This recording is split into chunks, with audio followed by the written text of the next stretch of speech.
In 1969, there was a Minnesota court case involving a man named Jerome Daly, who was challenging the foreclosure of his home by the bank which provided the loan to purchase it. His argument was that the mortgage contract required both parties, being he and the bank, each put up a legitimate form of property for the exchange. In legal language, this is called consideration. Mr. Daly explained that the money was, in fact, not the property of the bank, for it was created out of nothing as soon as the loan agreement was signed. Remember what modern money mechanics stated about loans? What they do when they make loans is to accept promissory notes in exchange for credits. Reserves are unchanged by the loan transactions, but deposit credits constitute new additions to the total deposits of the banking system.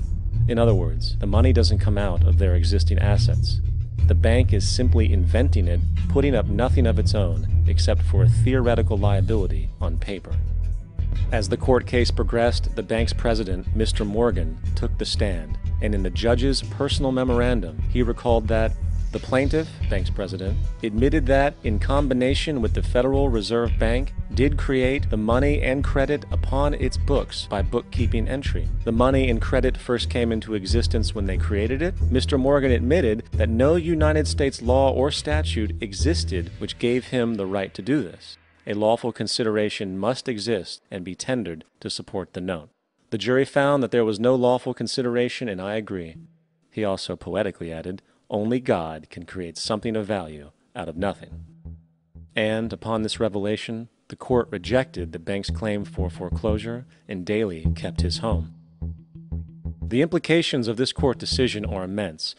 For every time you borrow money from a bank, whether it is a mortgage loan or a credit card charge, the money given to you is not only counterfeit, it is an illegitimate form of consideration, and hence voids the contract to repay, for the bank never had the money as property to begin with.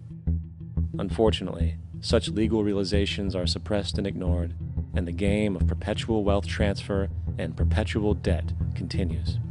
And this brings us to the ultimate question: why?